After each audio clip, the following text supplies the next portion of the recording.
The forest moon hung in the sky like a green jewel against the darkness of space. Jake Morrison stood at the edge of the research camp and looked up at the stars he didn't recognize. 3 weeks on Kepler 442b, and he still couldn't get used to how different the night sky looked from this far away from Earth. Behind him, the portable research station hummed quietly. His team was inside, probably going over the day's data one more time before bed. Amy Walsh would be checking the shuttle systems like she always did. Peter Grant would be cataloging plant samples with that excited smile he got whenever he found something new. Linda Hayes would be running security protocols, making sure the perimeter sensors were working properly. Jake was supposed to be with them. That was standard procedure. The team stayed together at night, safe inside the research station's walls. But this was their last night on the moon. Tomorrow, the orbital ship would send down a transport to pick them up. Their survey mission would be complete. He wanted one more night in the field. One more chance to see what the forest did when humans weren't watching. The moon's ecosystem had surprised everyone. When they first arrived, Command expected a lifeless rock, or maybe some basic bacterial colonies. Instead, they found forests.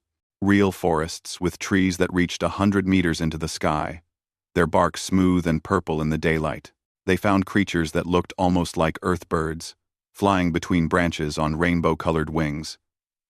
They found streams full of fish-like animals that scattered when shadows passed overhead.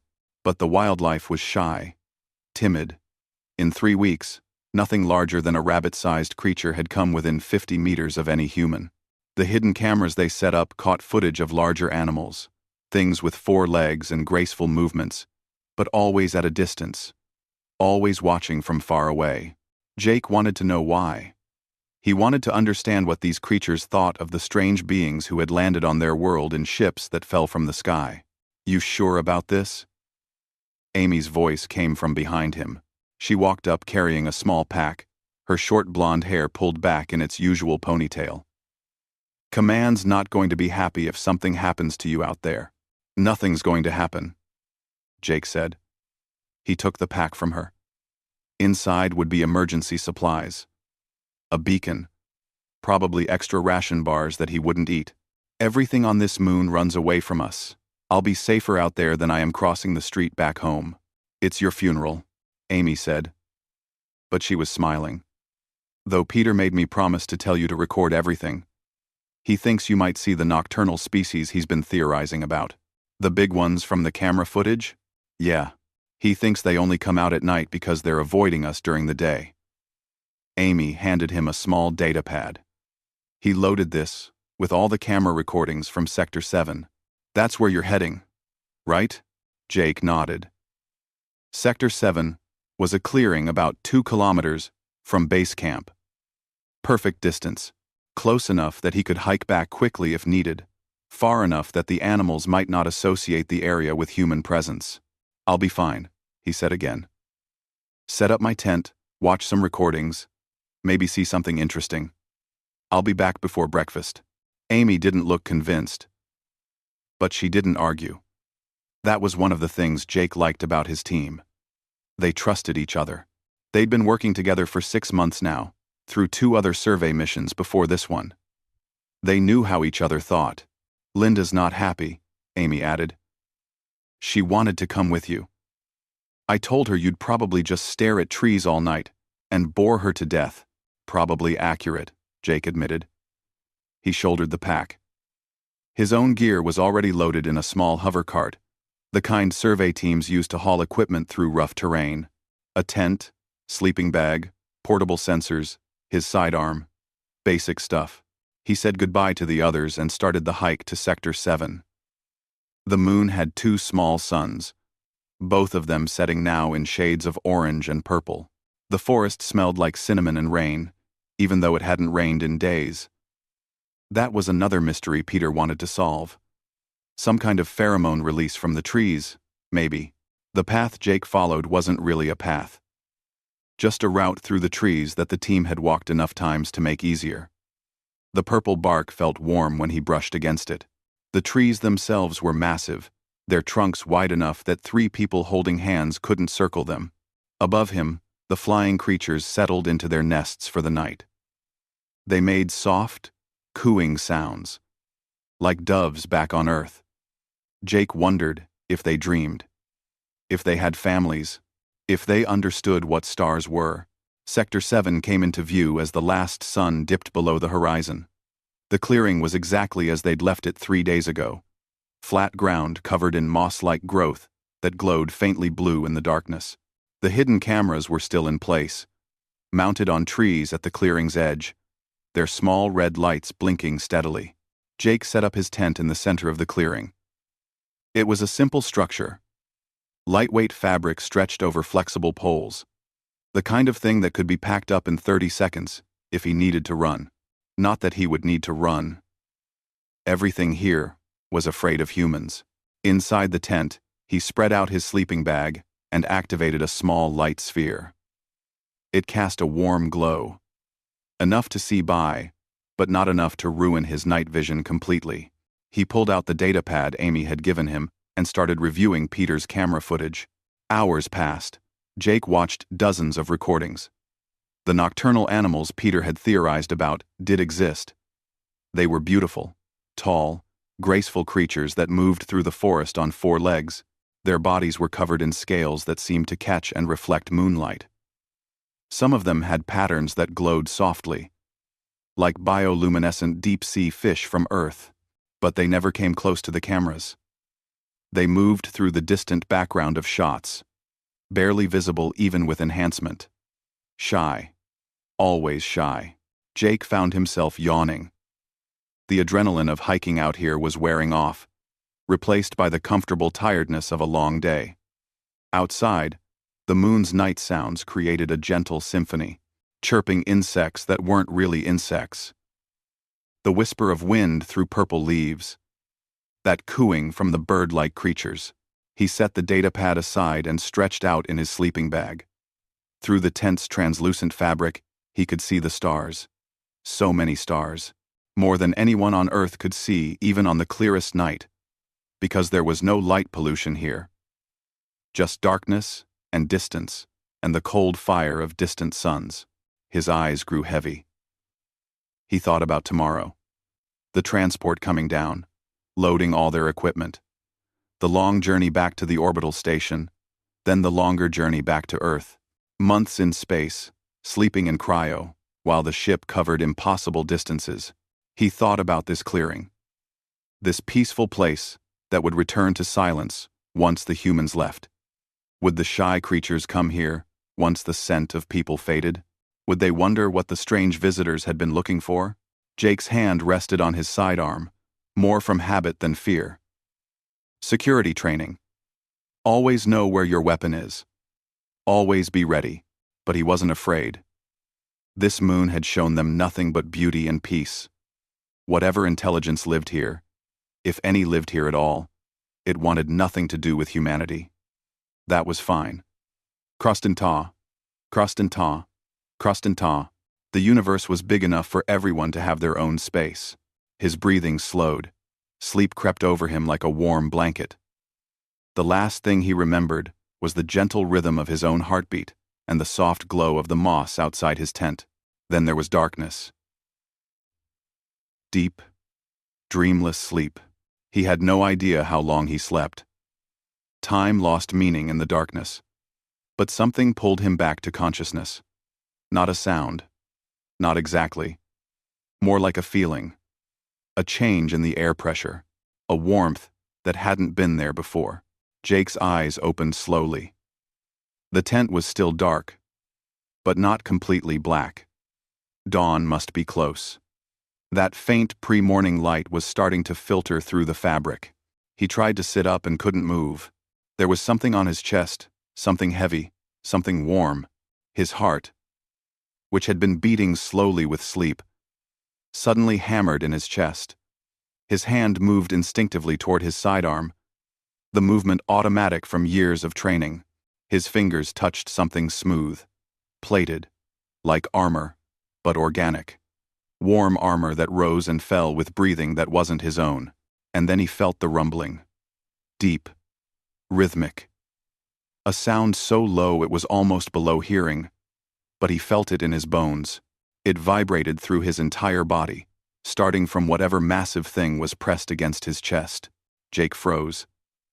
Every muscle in his body locked tight. His mind raced through possibilities. One of the large animals from the footage? But they were afraid of humans. They ran away. They never approached. The rumbling continued. Steady. Not aggressive. Almost like purring? Light was growing stronger outside. Jake could see more details now. The thing on his chest was big. Very big. He could see scales, iridescent in the growing light, shifting colors like oil on water. Purple, silver, deep blue. He could feel the weight of it. Easily 3 times his own weight. Maybe more. If it wanted to hurt him, he'd already be dead. If it wanted to eat him, it would have done so while he slept. But it hadn't. It was just lying there, on top of him, rumbling with that strange, almost soothing vibration. Jake's training screamed at him to do something. Activate his emergency beacon. Reach for his weapon. Shout for help. But another part of him, the part that had spent 3 weeks watching this moon's creatures from a distance, told him to wait, to observe, to understand, before reacting. His breathing started to slow. His heart rate began to drop from panic levels to something more manageable. The rumbling on his chest seemed to match the change, becoming slightly softer, slightly more rhythmic. Whatever this thing was, it was aware of him. Jake lay very still and waited for the sun to rise. The dawn came slowly on the forest moon. Light filtered through the tent fabric in shades of purple and gold as the twin suns began their climb over the horizon. Jake watched the illumination grow stronger, revealing more and more of the creature that had somehow entered his tent during the night and decided to sleep on top of him. She was magnificent. That was the first word that came to Jake's mind, and somehow he knew without question that the creature was female. She lay curled against him, her massive body arranged almost protectively around his smaller human frame. Her head rested directly on his chest, and that deep rumbling sound came from somewhere inside her torso, vibrating through both their bodies. Her scales caught the morning light and threw it back in shifting patterns. Jake could see them clearly now. Each scale was roughly the size of his palm, perfectly smooth, and they overlapped like armor plating. The colors shifted as she breathed, purple to silver to deep violet to a blue so dark it was almost black. Her head was massive, easily the size of Jake's entire torso, but the shape was elegant, almost delicate, despite its size. She had large eyes, and when she finally opened them, Jake felt his breath catch. They were compound eyes, like a dragonfly's from Earth, but somehow expressive in a way insect eyes never were. Hundreds of tiny facets caught the light, and behind them Jake could see intelligence. Real, unmistakable intelligence. She was looking at him, watching him, studying him, the same way he was studying her. Jake's hand, which had frozen halfway to his sidearm hours ago, slowly relaxed. He could feel his weapon pressing against his hip under the sleeping bag. He could probably reach it if he moved fast, probably. But what would be the point? She could crush him before he even drew the weapon. And more importantly, she hadn't hurt him, hadn't threatened him. She was just there. The rumbling changed pitch slightly. It became almost musical, rising and falling in gentle waves. Was she talking? Communicating, somehow? Jake's emergency beacon was clipped to his belt, within reach of his other hand. He'd activated it during the night with his foot, he remembered. Just a slight pressure against the switch. A silent distress signal that would alert his team without making any noise that might startle the creature. His team should have gotten the signal hours ago. Why hadn't they come? Were they on their way? Were they waiting outside? As if in answer to his thoughts, his comm unit crackled softly. The sound made the creature's eyes shift to focus on the small device attached to Jake's collar. She made a soft, chittering noise, curious but not alarmed. "Jake?" Amy's voice was barely a whisper, tense and controlled.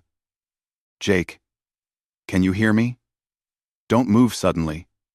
Don't speak if you can't do it safely. Just tap your comm twice if you're alive." Jake slowly lifted one finger and tapped the comm unit twice. The movement made the creature shift slightly, adjusting her weight. But she didn't pull away. There was a long pause. Jake could almost hear Amy's relief through the silence. Then her voice came back. Still quiet, but more steady. "Okay. Okay. Good. Listen. We got your beacon about 4 hours ago. We hiked out here as fast as we could. Jake, there are a lot of them. Hundreds. Maybe. They're all around the clearing. They haven't approached the tent, haven't made any aggressive moves, but they're just there, watching." Jake felt a chill run down his spine that had nothing to do with fear. Hundreds? The shy, timid creatures that had avoided humans for 3 weeks had surrounded his tent? "Peter's here," Amy continued. "He's got his scanners running. He wants to talk to you. Is that okay? Can you hear him out?" Jake tapped twice again. "Jake. This is Peter." The xenobiologist's voice was excited despite the obvious attempt to stay calm. "Okay. Listen. This is incredible. The creature on top of you, she's giving off pheromone signatures that are off the charts. Protective markers, claiming markers. It's similar to behaviors we've seen in Earth animals with their young or their mates. She's not threatening you. She's guarding you." That didn't make any sense. Jake had never seen this creature before. How could she be protecting him? From what? The others around the clearing. Peter went on. "They're all responding to her signals. She's dominant. Alpha. Actually, no. That's not the right word. The pheromone patterns suggest something more like royalty. Jake, I think you're being held by a queen. And I think she chose you specifically. Jake. Jake. Jake." The creature, the queen, shifted again. Her massive head turned slightly, looking toward the tent entrance. Her rumbling changed tone, becoming deeper, more forceful, not aggressive, but commanding. "They're moving back," Linda's voice joined the conversation. "The ones around the clearing just backed up about 20 meters. All of them at once." "What did you do, Jake?" Jake hadn't done anything, but the queen had. She'd given some kind of signal, and hundreds of her species had responded instantly. "I'm coming closer," Amy said. "Peter's with me. Linda's staying back with weapons ready. But we're keeping them holstered. We're not going to give them any reason to think we're hostile. Just stay calm, Jake. We're going to figure this out." Jake wanted to laugh at that. Stay calm. He had an alien queen the size of a small car lying on top of him, and hundreds more of her species surrounding his tent. Staying calm felt like the least useful advice possible, but he understood what Amy meant. Don't panic. Don't do anything stupid. This situation was unprecedented, but it wasn't necessarily dangerous. Not yet. The tent flap opened slowly. Morning light flooded in, and Jake had to squint against the sudden brightness. Amy's face appeared in the opening, her eyes going wide as she took in the scene inside the tent. "Oh my God," she whispered. "Jake, she's beautiful." The queen's head swiveled to look at Amy. Her compound eyes fixed on the new human, and that rumbling sound changed again. Softer now, almost questioning. Peter's head appeared next to Amy's, and despite everything, despite the insanity of the situation, the xenobiologist had that excited smile Jake had seen 100 times before. "Can I come in?" Peter asked, directing the question at both Jake and the Queen. "I want to take some readings. Non-invasive, I promise. Just want to understand what's happening here." Jake tried to speak and found his voice rough from hours of silence. "She's not hurting me," he managed to say. "I don't think she wants to hurt anyone." "No," Peter agreed, slowly crawling into the tent with his scanner held in front of him like an offering. "No, I don't think she does either. Look at her body language. See how she's curved around you? That's protective positioning. She's shielding you with her own body." The Queen watched Peter approach with those multifaceted eyes. When he got within arm's reach, she made that chittering sound again. Curious and cautious. But she didn't move away from Jake. "May I?" Peter asked, holding his hand out slowly toward the Queen's scales. What happened next surprised everyone. The Queen's rumbling changed to a sound, almost like a purr from a earth cat. Deeper and more resonant, but recognizably similar.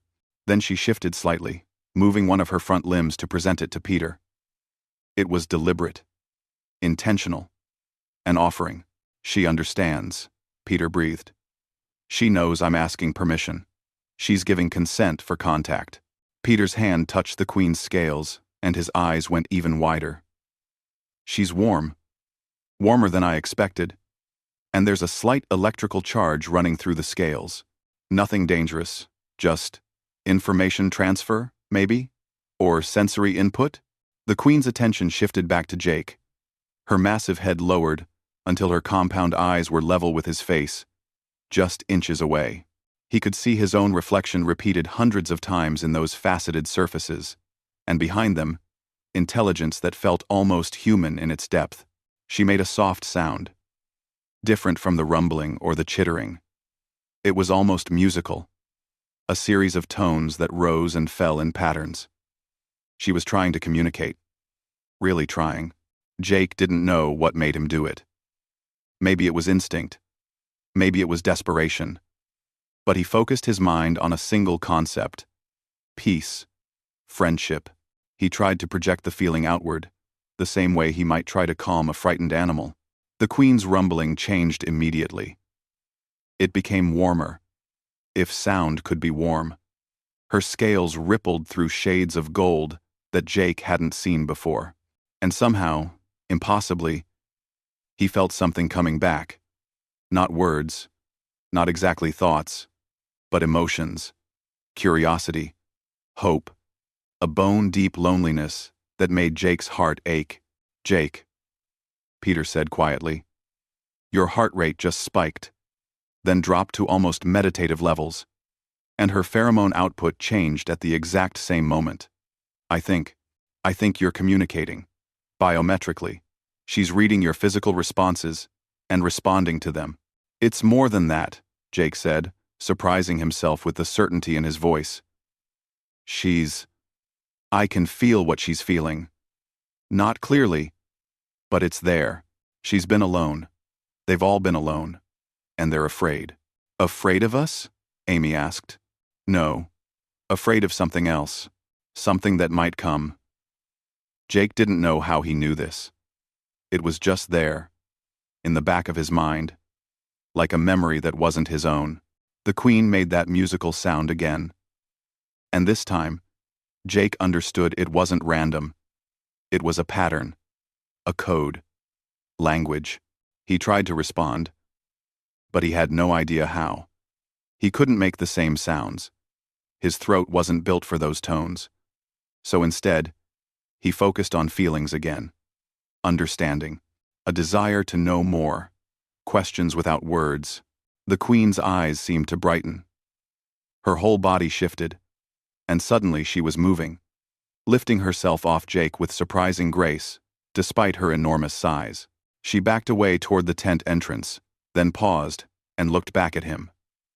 The meaning was clear. "Follow me." "Jake, wait." Linda's voice came through the comm. "We don't know where she wants to take you." "This could be..." "It's okay," Jake interrupted. He sat up slowly, his body stiff from hours of lying still. "She's not going to hurt me. I don't know how I know that, but I do. She wants to show me something." He climbed out of his sleeping bag and stood, his legs shaky from being stationary so long. The Queen waited at the tent entrance, patient and calm. When he took a step toward her, That golden shimmer ran through her scales again. Jake looked at Amy and Peter. "Come with me," he said. "All of you. I think this is why we're really here. Not to study them from a distance. To meet them. Really meet them." Amy nodded slowly. "Linda, you getting this?" "Every word," Linda replied. "I'm coming down. Weapons stay holstered unless things go bad. Agreed?" "Agreed," Jake said. He stepped out of the tent into the morning light, and for the first time, he saw what his team had been talking about. The clearing was surrounded by them. Hundreds of the creatures, all similar to the queen but smaller, their scales showing different colors and patterns. They watched with countless compound eyes, curious and cautious. The queen moved to stand beside Jake, and he realized, with a start, that she was even bigger than he'd thought. Standing upright, her head reached nearly 3 meters high.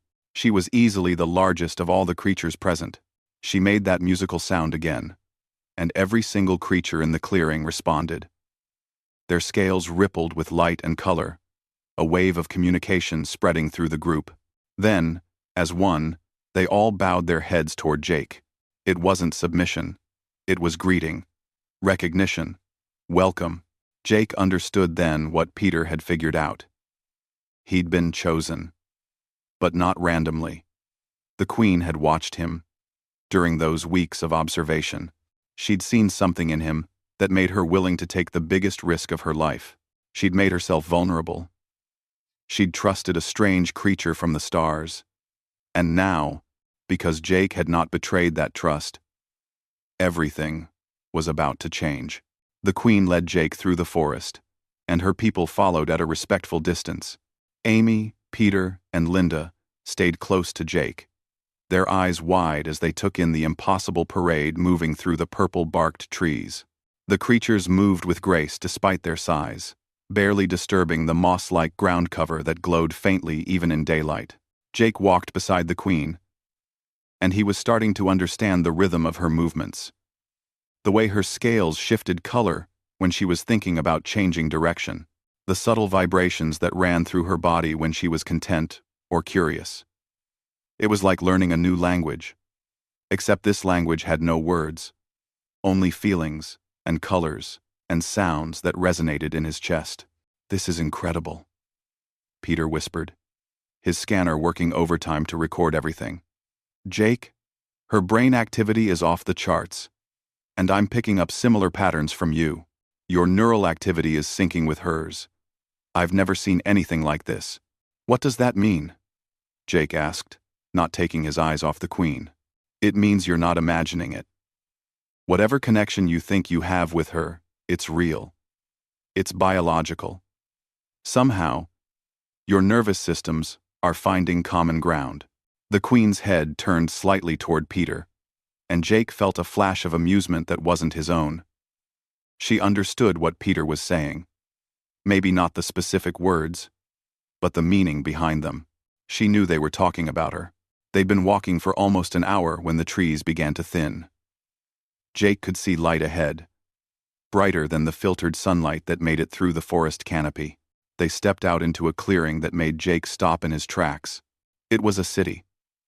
But unlike any city Jake had ever seen, the structures grew from the ground itself, living architecture that merged seamlessly with the forest around it. Trees had been shaped and guided rather than cut down, their trunks forming walls and supports. Branches wove together to create roofs and pathways. Crystal formations grew from the bark, glowing with soft internal light, even in the daylight. Hundreds of the creatures moved through the city, going about their lives. Some tended to gardens where plants grew in impossible colors. Others worked with what looked like tools, though Jake couldn't begin to guess their purpose. Young ones, smaller versions of the adults, played in open spaces, their scales flashing bright yellows and oranges as they chased each other. "They're not primitive," Amy said, her voice filled with awe. "We thought they were just animals. Advanced animals. Maybe, but still animals. Jake, this is a civilization." The queen made that musical sound again, and Jake felt pride flowing from her. She was showing them her home, her people, everything she had built and protected. Linda's hand moved instinctively toward her weapon, then stopped. Command needs to know about this. Right now. This changes everything. Indazar. Run Mani 4. Run personal. Run personal. Run personal. Run personal. Run personal 2. Wait, Jake said. Give me a chance to understand first. They've been hiding this from us for 3 weeks.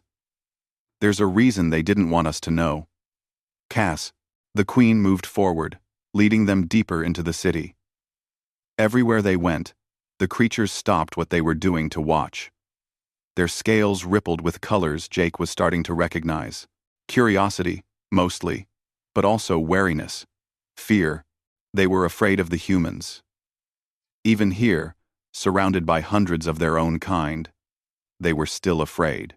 The queen brought them to a structure larger than the others, a building that seemed to have been grown from a single, massive tree. She paused at the entrance and turned to face Jake directly. Her compound eyes caught the light, and Jake felt a question forming in his mind. Not words, but meaning. Trust me. Come inside. Let me show you why I chose you. Jake looked at his team. I'm going in. Not alone. You're not, Amy said immediately. The queen made a soft, chittering sound and shook her massive head.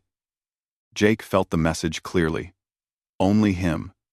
Not because the others would be harmed, but because what she needed to show him was personal, private. Between them. It's okay, Jake said.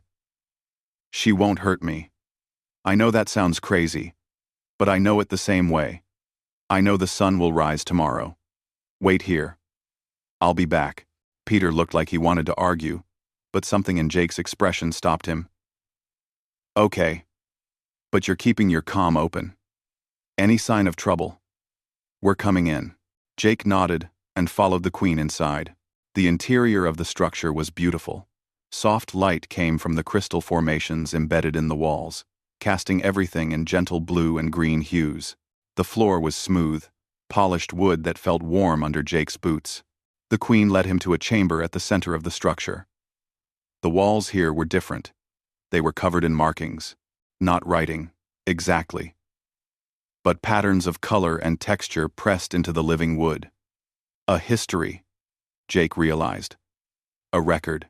The queen moved to stand in the center of the chamber, and Jake felt her inviting him to do the same. He walked forward until he stood facing her, close enough to feel the warmth radiating from her massive body. Then she did something Jake didn't expect. She lowered her head until it touched his chest, right over his heart. That deep rumbling started again, but different this time. More complex, more intentional, and suddenly, Jake wasn't just feeling emotions anymore. He was seeing images. Memories that weren't his own. He saw the forest moon as it had been centuries ago. Peaceful. Untouched. The queen's people, living in harmony with their world, building their cities from living trees, never taking more than they needed. Then he saw the ships. Dark, angular vessels that tore through the sky and landed in the forest. Beings emerged, and Jake couldn't make out details, but he felt their intentions. They came to take, to strip the moon of resources, to destroy. The queen's people tried to communicate, tried to show these strangers that the moon was home to intelligent life. But the invaders didn't care. Or maybe they didn't understand. They cut down the ancient trees. They dug into the ground, tearing out minerals and leaving scars across the landscape. The queen's people had no weapons. Violence wasn't part of their nature. So they hid. They retreated deeper into the forests, to places the invaders hadn't found yet, and they waited for the strangers to leave. Eventually, the invaders did leave. They took what they wanted and moved on to the next world. But the damage remained. Vast sections of forest destroyed. The careful balance of the ecosystem disrupted. The queen's people rebuilt. They healed their world over generations. And they learned. They learned to be careful. To hide. to watch any new strangers from a distance and judge their intentions before revealing themselves. Then, humans came. The Queen's people watched from the shadows as Jake's team landed, set up their research station, and began to explore. They watched Jake and the others taking samples, setting up cameras, cataloging everything they found, and they waited for the destruction to begin. But it didn't. The humans were careful. They took small samples, not entire trees. They observed without disrupting. They showed respect, even if they didn't know they were being watched. The Queen watched Jake especially. She saw him sit quietly for hours, just observing. She saw him move carefully through the forest, stepping around delicate plants instead of crushing them. She saw him stop to watch young creatures playing, a smile on his face, making no move to capture or harm them. She saw someone who might be different, someone who might understand, so she took the biggest risk of her long life. She made herself vulnerable. She entered his tent while he slept and laid down beside him, trusting that he wouldn't kill her in her moment of weakness. And he hadn't. He'd been afraid, but he hadn't attacked. He'd waited. He'd tried to understand. The images faded, and Jake found himself back in the chamber, the Queen's head still resting against his chest. Tears were running down his face, and he didn't know when he'd started crying. "I understand," he said, his voice rough with emotion. "You've been hurt before. You're afraid we'll hurt you again. But you're also lonely. You're tired of hiding. You want to know if there are others out there who can be trusted." The Queen lifted her head, and her scales shimmered gold. Understanding. Relief. Jake reached out slowly and placed his hand on her scales. They were warm and smooth under his palm, and he felt that slight electrical charge Peter had mentioned. Information flowing both ways. His thoughts to her thoughts to him. "I can't speak for all of humanity," Jake said, "but I can promise that I will never let anyone hurt you or your people. Not while I'm alive. And I'll do everything I can to show you that some of us are worth trusting." The Queen's rumbling deepened, and Jake felt waves of emotion washing over him. Gratitude, hope, and something that felt almost like affection. She stepped back and made that musical sound again, different tones arranged in new patterns. Jake didn't know the words, but he understood the meaning. She was giving him a name, not in human language, but in hers. Something that translated in his mind as bridge between stars, or maybe one who understands. It was both of those things, and more, a concept too complex for human words, but perfectly clear in the language of vibration and color. The Queen moved to the walls of the chamber, to the patterns pressed into the wood. She touched one section with a delicate claw, and Jake saw it was an image of the invaders who had come before, the ones who had destroyed and taken and left. Then she touched another section, and this one showed the Queen herself, lying in Jake's tent, a new memory added to her people's history. The day they chose to trust again. "What happens now?" Jake asked. The Queen turned back to him, and Jake felt her answer before she gave it. "Now we wait to see if your people are worthy of that trust.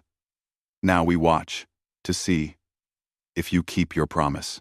And if you do, perhaps we won't have to hide anymore." She led him back outside where his team was waiting anxiously. Peter rushed forward the moment Jake emerged. "Are you okay? You were in there for almost 2 hours. We were about to come in after you." 2 hours? It had felt like minutes. Jake looked at the Queen, and she seemed amused by his confusion. "I'm fine," Jake said. "Better than fine. I understand now. I understand what they need from us." "And what's that?" Linda asked. "Proof," Jake answered. "Proof that we're not like the others who came before, that we won't destroy their home, that we can be trusted." Amy looked around at the city, at the hundreds of creatures watching them. "Jake, Command needs to know about this. A sapient species, a civilization. This is first contact. Real first contact. There are protocols. I know, Jake said. But we do this carefully. We do this right. Because if we mess this up, if we scare them or hurt them or give them any reason to think we're a threat, they'll disappear back into the forest and we'll never find them again. And humanity will have lost something precious without ever really knowing what we had. The Queen moved to stand beside Jake again, and he felt her agreement resonating through their connection. Yes. Carefully. Slowly. Let them prove themselves worthy. Peter was already on his comm, calling up to the orbital station. His voice was excited but controlled as he explained the situation. Jake could hear the shock and disbelief in the responses. But Peter kept talking, kept explaining. Meanwhile, the Queen led them through her city. She showed them the gardens where her people grew food that needed no killing, no destruction. She showed them the workshops where they created tools using materials that the forest provided naturally, taking only what grew back easily.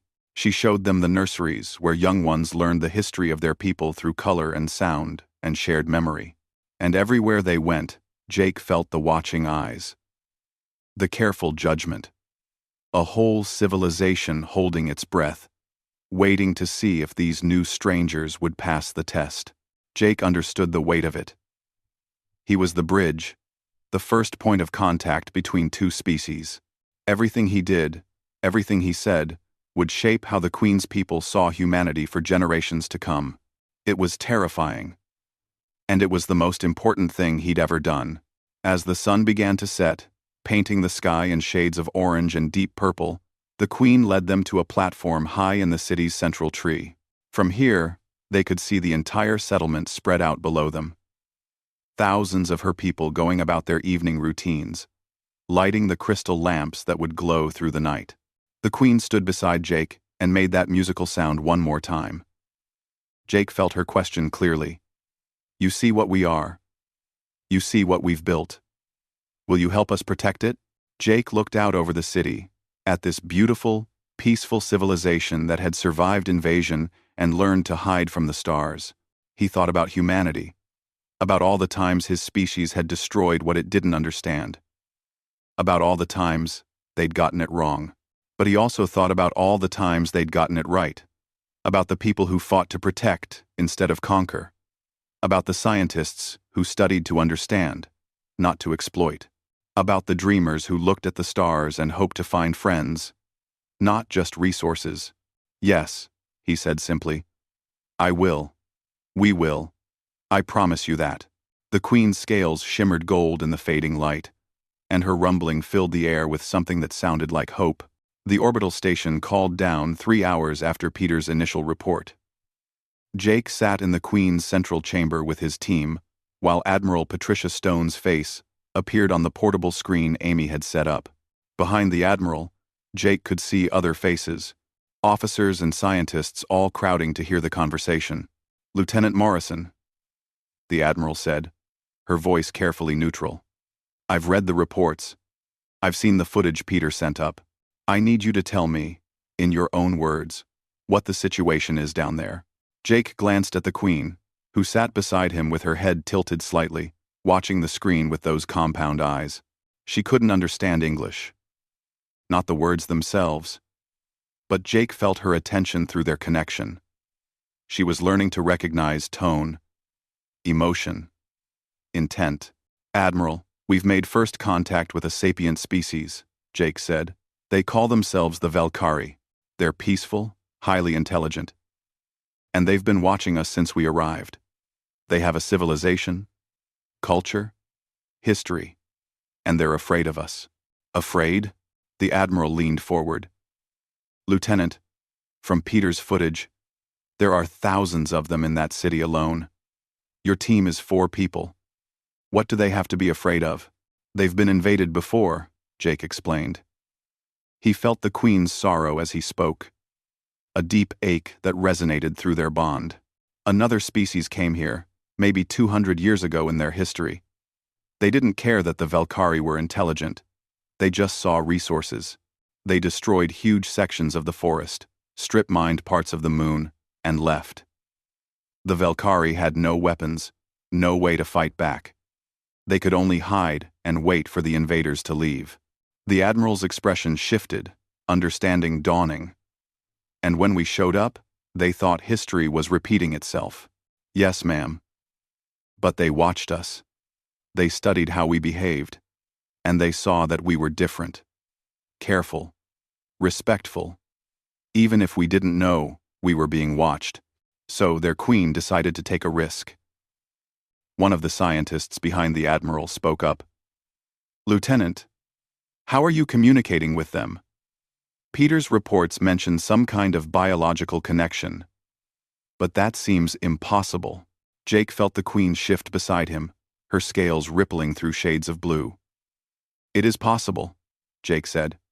The Velkari communicate through multiple channels at once. Pheromones, vibrations, electrical signals, color changes in their scales. When the queen made contact with me, when she chose to be vulnerable by sleeping on my chest, something happened. Our nervous systems found common ground. I can feel her emotions. She can feel mine.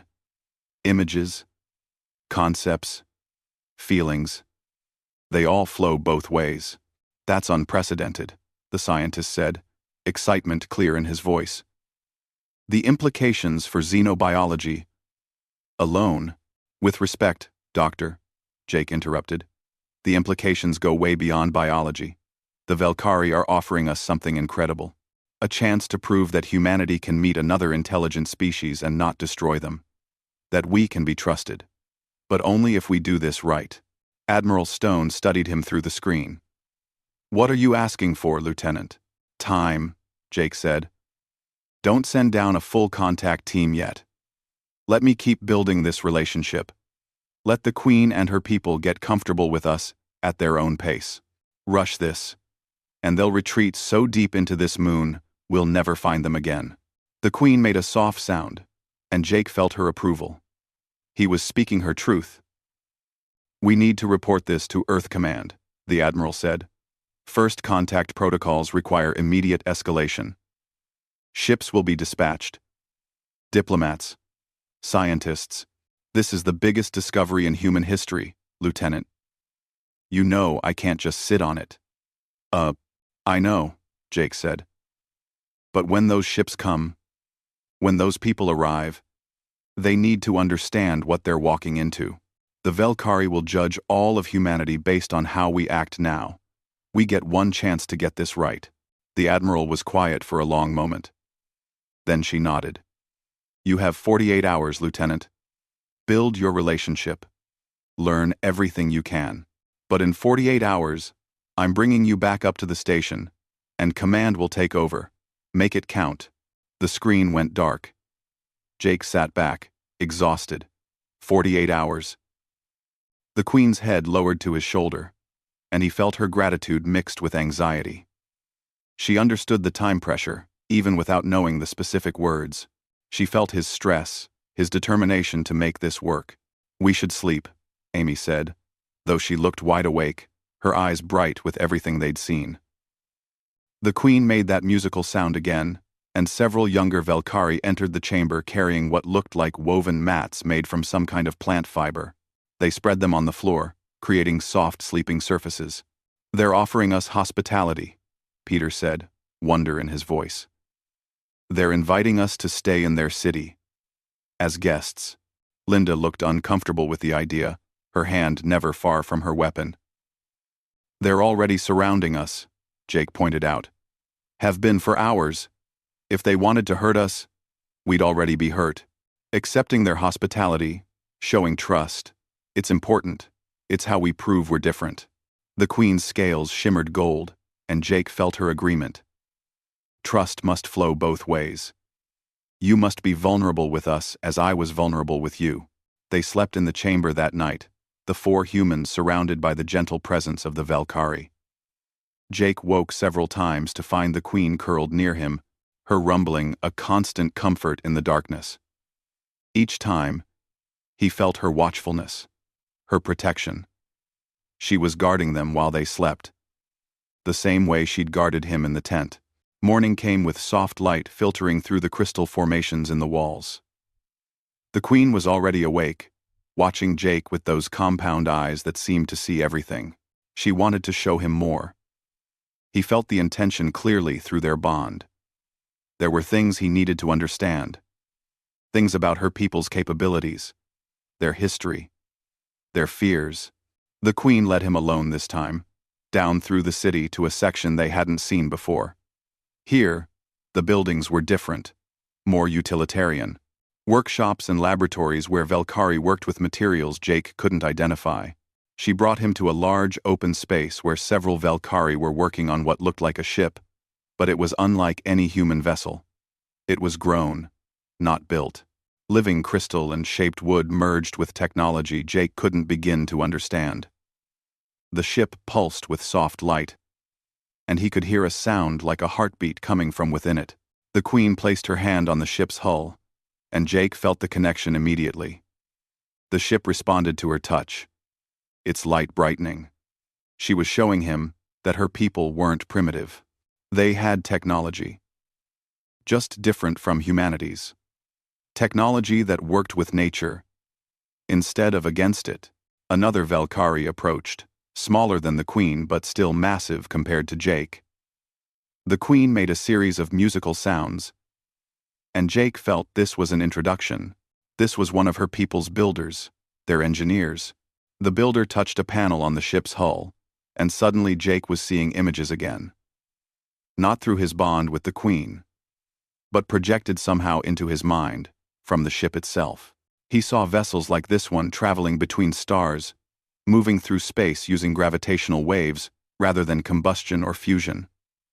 He saw Valkyrie cities, on other worlds, other moons in distant systems. They weren't just natives of this one moon. They were travelers, explorers. They had reached the stars centuries before humans even invented the wheel. "You've been out there," Jake said aloud, understanding flooding through him. "You've seen other species, met other civilizations." The Queen's confirmation washed over him. "Yes, we have traveled far. We have met many. Some were peaceful, some were not. We learned to be careful, to watch first, to hide until we understand. The ones who came before," Jake said. "The ones who destroyed your forests. You've seen them on other worlds too, haven't you?" The Queen's sorrow was overwhelming. Images flooded Jake's mind. The species she called the Kryn, aggressive and expansionist. They moved from world to world, taking resources, caring nothing for who already lived there. The Valkyrie had encountered them on 3 different planets. Each time, the Valkyrie had hidden or fled. Each time, the Kryn had left destruction in their wake. And now the Kryn were expanding into this region of space. The Queen knew it was only a matter of time before they found this moon again. Before they came back to finish what they'd started 2 centuries ago. That was why the Queen had taken such a risk with humanity. The Valkyrie were peaceful, but they weren't foolish. They knew they couldn't hide forever. They needed allies. They needed other species who might stand with them when the Kryn returned. "You're asking us for help?" Jake said, the full weight of it settling on him. "Not just friendship, not just peaceful coexistence. You need humanity to stand between your people and the Kryn." The Queen's affirmation was clear, but so was her uncertainty. She didn't know if humans would fight for others, if they would risk themselves for a species they'd just met. Her people had seen so much selfishness among the stars, so much violence and greed, but they'd also seen Jake sitting quietly in the forest, watching without taking. They'd seen his team being careful with their world. They'd seen the possibility of something different. Jake felt the enormity of the decision before him. This wasn't just about making friends with an alien species. This was about choosing sides in a conflict humanity didn't even know existed yet. About committing to protect people his species had just discovered. "I can't make that promise alone," Jake said. "I'm just a lieutenant, just a survey team leader. Decisions like that come from people way above my level." The Queen's understanding flowed through their bond. She knew. But she also knew that Jake's voice would carry weight. that his experience with her people would influence how humanity chose to act. He was the bridge. The first connection. What he said mattered. They returned to the central chamber, where Jake's team was waiting with Peter's scanners spread across the floor. The xenobiologist looked up as they entered, his face excited. "Jake, you need to see this. The Velkari's biological technology. It's incredible. They can heal injuries that would be fatal to humans. They can communicate across vast distances using some kind of quantum entanglement in their nervous systems. Their ships use almost no fuel because they work with gravitational fields instead of fighting against them. The applications for humanity alone." "Peter," Jake interrupted gently, "it's not about what we can take from them. It's about what we can give, what we can offer in return." Peter paused, then nodded slowly. "You're right. Sorry. Got carried away with the science. But Jake, even just the knowledge sharing, if we approach this as equals rather than as researchers studying subjects, the benefits for both species could be enormous." The Queen settled beside Jake, and he felt her watching Peter with interest. She liked him, Jake realized. Liked his enthusiasm, his genuine curiosity. She could feel that Peter wanted to understand, not to exploit. Amy approached with her datapad. "I've been going through the orbital surveys we did when we first arrived. I found something. There are anomalies in the asteroid belt near this system, energy signatures that don't match any natural phenomena. I think someone's out there." Watching this system, a chill ran down Jake's spine. The Kryn? Maybe. Or maybe someone else. But if they're watching, they know we're here. They know humans have found the Velkari. The Queen's scales shifted to dark blue, and Jake felt her fear spike. She'd hoped for more time. Time to build trust with humanity before the outside universe intruded. But time was something they might not have. Linda's comm unit beeped. She listened for a moment. Then her face went pale. "Admiral Stone is calling an emergency meeting. Jake, you need to take this." Jake activated his own comm. The Admiral's face appeared, and she looked grim. "Lieutenant, we have a situation. 3 ships just entered the system. They're not human. They're heading straight for the forest moon, and they're not responding to our hails. ETA is 6 hours. I need your team back on the station now." The Queen's rumbling became distressed, and every Velkari in the chamber reacted to her emotion. Their scales flashed warning colors. Jake felt their fear, their certainty that the Kryn had returned. "Admiral, the Velkari know these ships," Jake said quickly. "They're called the Kryn. They're the ones who invaded this moon before, and they're hostile." "We don't know their intentions yet," the Admiral said.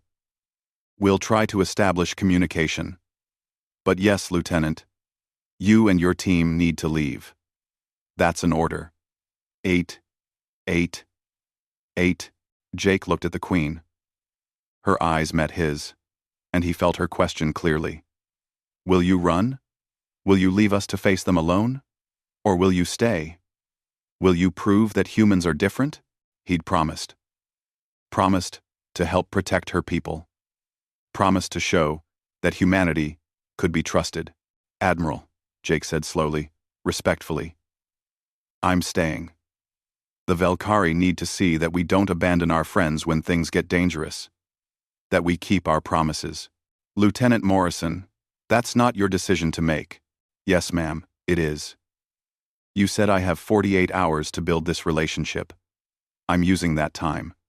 When the Kryn arrive, I'll be here, standing with the Velkari, and that will tell them everything they need to know about humanity." The screen went dark as the Admiral cut the connection, probably to decide how to respond. But Jake knew he'd made the right choice. He could feel it through his bond with the Queen. Her scales shimmered gold, and her rumbling became a sound of hope mixed with gratitude. He'd chosen to stay. Chosen to risk himself for her people. Now, they just had to survive what came next. The 6 hours before the Kryn ships arrived felt like both an eternity and an instant. Jake stood on the highest platform in the Velkari city, watching the sky with the Queen beside him. His team had refused to leave, standing with him, in defiance of the Admiral's orders. They understood what was at stake. Peter worked with the Velkari engineers, trying to understand their defensive capabilities. What he found wasn't encouraging. The Velkari had technology that could defend against natural disasters, against the harsh realities of space. But weapons, tools designed specifically to harm other beings, they had none. They've never needed them, Peter explained, his voice quiet. Their entire civilization is built on the idea that violence is unnecessary, that conflicts can be resolved through understanding and communication. That works great until you meet someone who doesn't want to communicate, Linda said. She'd been trying to organize some kind of defense plan. But what could 4 humans and thousands of peaceful aliens do against 3 warships? Amy had maintained contact with the orbital station. Admiral Stone was scrambling, trying to get authorization from Earth Command to take action.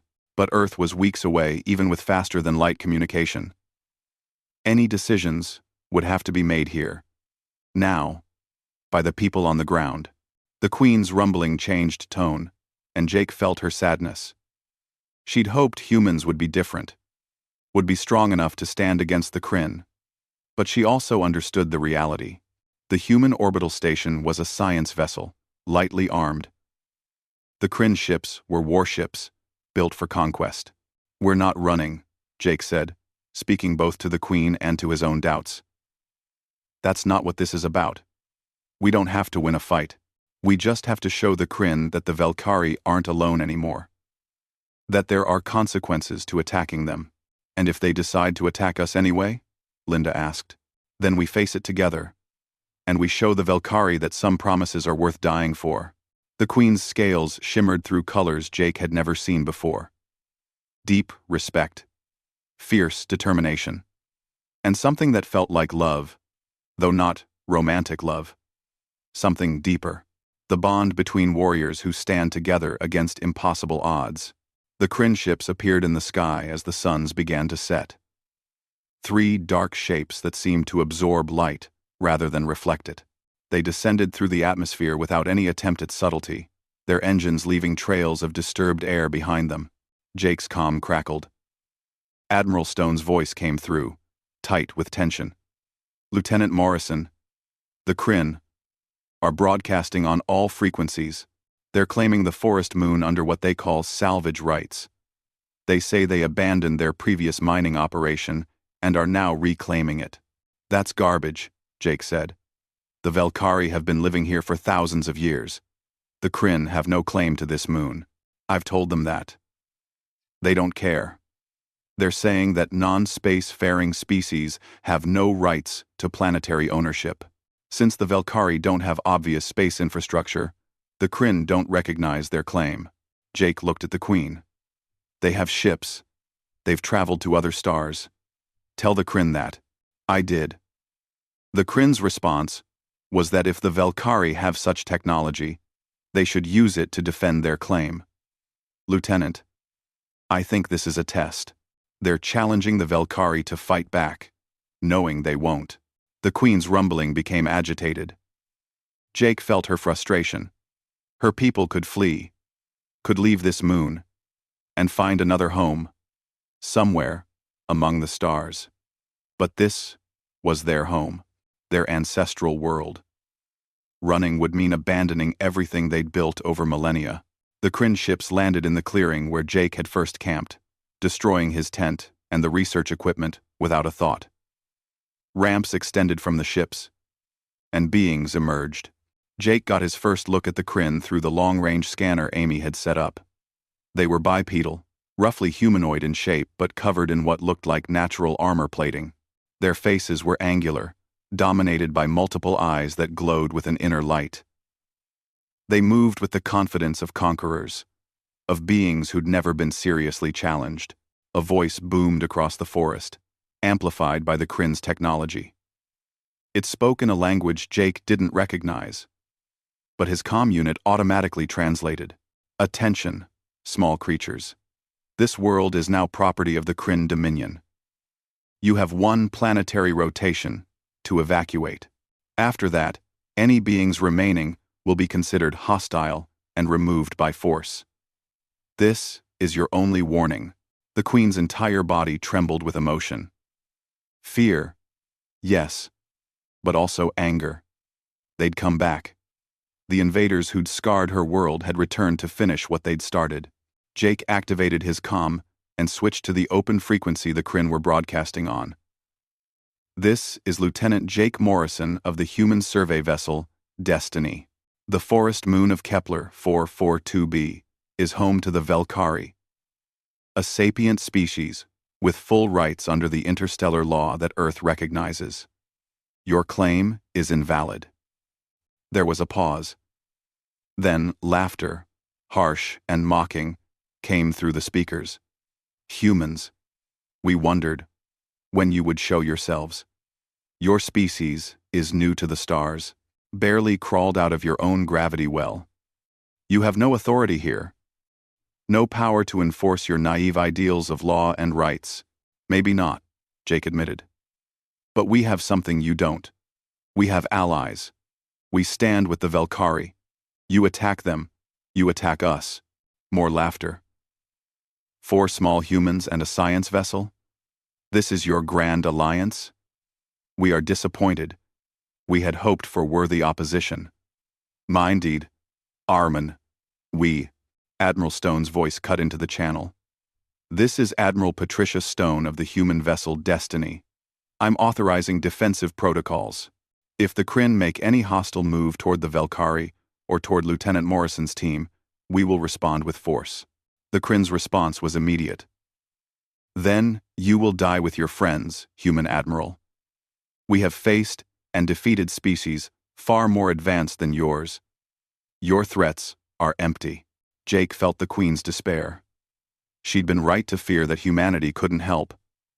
What could they do against the Kryn's superior firepower? But then something unexpected happened. Peter, who'd been working with the Velkari engineers, came running up to the platform. Jake, they've been holding back. The Velkari, they have defensive technology they've never shown us. Energy shields that can protect the entire city. Weapons that disrupt electronic systems. They've just never used them because doing so would mean abandoning their principles of nonviolence. The Queen's rumbling confirmed it. Yes. We could fight. We could harm and kill. But we choose not to. Because once we start down that path, we become like them. Like the Kryn. What if you didn't have to make that choice? Jake asked, an idea forming. What if humanity took that burden? We're already a violent species. We've fought wars, built weapons. That blood is already on our hands. But we can choose to use that violence to protect those who can't protect themselves. The Queen's eyes fixed on him, and Jake felt her understanding. He was offering to be the sword, while the Velkari remained the shield. To let humanity bear the moral weight of violence, so the Velkari could keep their principles intact. Admiral, Jake said into his comm, the Velkari have defensive technology they're willing to share. If we integrate it with our systems, we might actually have a chance here. But we need to move fast. Lieutenant, are you suggesting we adopt alien technology we barely understand in the next few hours? Yes, ma'am. I know it's crazy.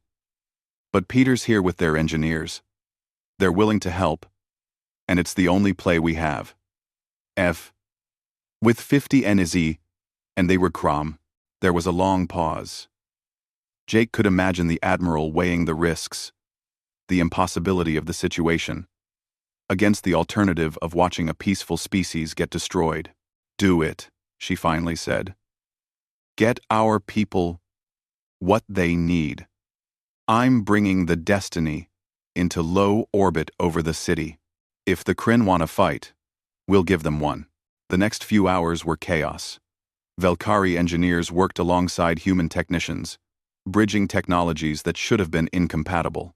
The Queen's people activated their defensive shields, energy barriers that shimmered into existence around their city. The barriers were beautiful, shifting colors like the Queen's scales, alive in a way human technology never was. Peter discovered that the Valkyries' disruption weapons worked by interfacing with an opponent's nervous system, overwhelming it with sensory input. They'd been designed to ward off dangerous animals, not kill them, but they could be adapted, modified, to target the Kryn's ship systems instead of biological beings. Amy coordinated with the Destiny's crew, helping them integrate Valkyrie shield technology into the ship's defenses. It was crude, rushed, probably unstable, but it was something. The Kryn waited, watching with what seemed like amusement. They'd given the Valkyrie one rotation to evacuate. They were confident enough in their superiority to wait and see what the humans and Valkyrie could cobble together. That confidence would be their mistake. When the deadline came, the Kryn ships powered up their weapons. Energy built along their hulls, preparing to fire on the city. But they didn't fire at the Valkyrie structures. They aimed at the Destiny in orbit. "They're trying to eliminate the only real threat first," Linda said, watching the scanner readings. "Take out our ship, and we're stranded down here with no support." The Kryn fired. Massive energy beams lanced up from their ships toward the Destiny, and bounced off the shields the Valkyrie had helped install. The energy scattered, absorbed, and redirected by barriers that bent space itself, rather than trying to resist force with force. The Destiny shook from the impact, but held. Admiral Stone's voice came through, triumphant and fierce. "Target acquired. Firing." The Destiny's weapons, enhanced with Valkyrie disruption technology, fired down at the Kryn ships. The effect was immediate and spectacular. The Kryn vessels' shields flickered and failed. Their weapon systems shut down. Their engines sputtered as the disruption waves interfered with their control systems. On the ground, the Kryn warriors who'd been preparing to march on the city stumbled. Their armor's integrated systems failing. They weren't hurt, not physically, but they were neutralized, helpless. The voice that had been so mocking before came back on the open channel, but the arrogance was gone. "Impossible. How did you adapt so quickly? No species has ever integrated Valkyrie technology before. That's because you never bothered to ask them nicely," Jake said. "You just assumed they were primitive because they chose not to be violent. You never considered that there might be strength in peace, power in cooperation." The Kryn's ships began to retreat, limping back toward orbit with their systems failing. But Jake knew this wasn't over. The Kryn would report back to their dominion. They'd return with more ships, better prepared. Unless humanity did something to change the equation. "Admiral," Jake said, "I need you to send a message to Earth Command. Mark it urgent, highest priority. Tell them we've made first contact with an advanced, peaceful species. Tell them the Valkyrie are offering alliance, technology sharing, mutual defense, and tell them there's a hostile power in this region that will threaten both our species if we don't stand together. That's going to start a political firestorm back home," the Admiral said. "Earth isn't ready for this kind of commitment. They'd better get ready fast. Because ready or not, we just made humanity's first real choice among the stars. We chose to protect instead of exploit, to stand with the weak instead of joining the strong. That's going to have consequences." The Queen's rumbling surrounded Jake, and he felt her emotions clearly. Pride, hope, gratitude, but also concern. He was right. This was just the beginning. As the Kryn ships disappeared into the sky, retreating but not defeated, Jake stood with the Queen on the city platform. Around them, thousands of Valkyrie emerged from their homes, their scales shimmering with colors that spoke of relief and celebration. "They'll come back," Jake said, speaking to the Queen through their bond. "You know that, right? This isn't over." Her confirmation washed over him. "Yes, they will return. But next time, we will not face them alone. Next time, we have allies. We have humans who keep their promises." Peter approached, his face lit with excitement despite the exhaustion. "Jake, the Valkyrie want to formalize the alliance. They're offering to share everything. Their technology, their knowledge of other species in this region, their understanding of how to live in harmony with planetary ecosystems. In return, they want humanity's protection, our strength, our willingness to fight when necessary. That's not a small ask, Amy said.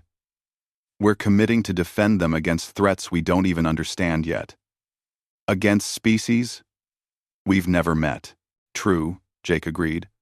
But think about what we're gaining. Not just technology, though that alone would be worth it. We're gaining proof that peaceful coexistence with alien species is possible. That not every first contact has to end in conflict. The Velkari are showing us a different way forward. Linda nodded slowly. And more practically, we're gaining intelligence about this region of space, knowledge about the Kryn, and probably other species. That information could save human colonies in the future. Jake looked at his team. They were exhausted, scared, exhilarated. They'd come to this moon expecting to catalog plants and animals. Instead, they'd made history. They'd forged humanity's first true alliance among the stars. What happens to you now? Amy asked quietly. You disobeyed a direct order from the Admiral. Stayed when you were ordered to evacuate. That's going to have consequences. And is nodding. Jake smiled. Yeah, probably. But you know what? I don't care. Some things are worth the consequences. Some promises are worth keeping no matter what they cost. The Queen made that musical sound. The one Jake had learned meant his name in her language. Bridge between stars. The one who understood. She wanted to show him something. She led him to the edge of the platform where they could see the whole city spread below them. As they watched, Velkari throughout the city began to sing. Not with voices, but with their whole bodies. Rumbling and vibration that harmonized, creating music that Jake felt in his bones. It was a celebration. But also a promise. A commitment between two species to stand together against the darkness of the universe. What's that song about? Peter asked, his scanner recording everything. Jake listened through his bond with the Queen, translating the meaning. It's about hope. About finding unexpected friends among the stars. About the day they stopped hiding and chose to trust again. He paused, emotion catching in his throat. They're singing about me. About all of us. About the humans who kept their promises. The Queen's head lowered to rest against Jake's shoulder, and her rumbling joined the citywide song. Through their bond, Jake felt her showing him the future she imagined. Humans and Velkari working together, exploring the stars as partners. Other species joining the alliance, drawn by the example of cooperation over conquest. A coalition of peaceful civilizations, standing together against those who would destroy and take. It was a beautiful dream. And maybe, just maybe, it could become reality. Admiral Stone's voice came through the comm one final time. Lieutenant Morrison, Earth Command has received our reports. They're sending a diplomatic vessel. ETA, 3 months. In the meantime, you and your team are officially assigned as humanity's first contact specialists with the Velkari. Congratulations, Lieutenant. You just got yourself a new job. Thank you for watching. Also, does this mean I'm not being court-martialed for disobeying orders? The Admiral laughed. Oh, you're probably still getting court-martialed. But after you win a medal for first contact, they'll probably go easy on you. Besides, I told Earth Command that keeping you here was my idea. Someone has to take the blame. Might as well be me. Thank you, Admiral. Don't thank me yet.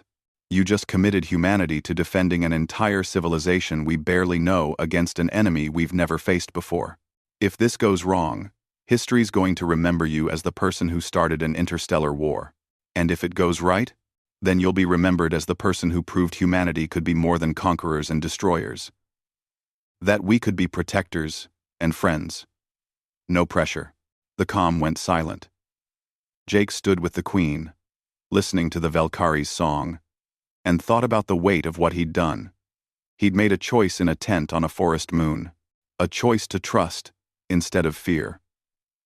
That choice had consequences that would ripple through human history. The Kryn would return, probably with reinforcements. Other hostile species would hear about humanity's alliance with the Velkhari and make their own judgments about whether humans were friends or enemies. But there would also be species who heard the story and hoped. Who would see that peaceful civilizations could find allies among the stars? That not every powerful species used their strength to dominate. The Queen's rumbling intensified, and Jake felt her final message clearly. You asked what happens now. Now we build. We learn from each other. We prepare for what comes, and we show the universe that there is another way. A better way. Yeah, Jake said softly, watching the twin suns set over the Velkhari city. That's exactly what we do. He'd come to this moon as a survey team leader, expecting to catalog alien plants and file reports. Instead, he'd become something else. A bridge between species. A protector of the peaceful. A person who'd proven that sometimes the most important discoveries aren't made with scanners and research, but with trust and promises kept. The Queen pressed closer, and Jake rested his hand on her scales, feeling the warmth and the gentle electrical current that carried meaning between them. They had a lot of work ahead, learning each other's languages properly, training human and Velkhari forces to work together, building the infrastructure of alliance.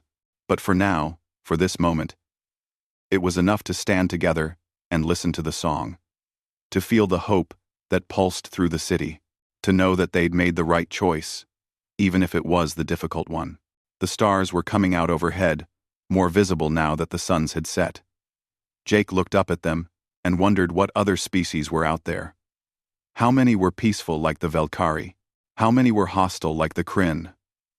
And how many were like humanity, capable of both, standing at the crossroads, trying to decide which path to take? He hoped that when those other species heard about what happened here today, they would choose cooperation over conquest, understanding over fear, alliance over isolation. The Queen's rumbling took on a new tone, one Jake had never heard before.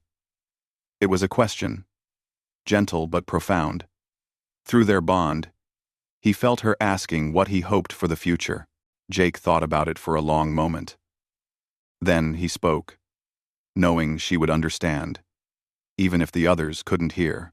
I hope, he said, that someday, sleeping in a tent with an alien queen resting on your chest won't seem strange or scary.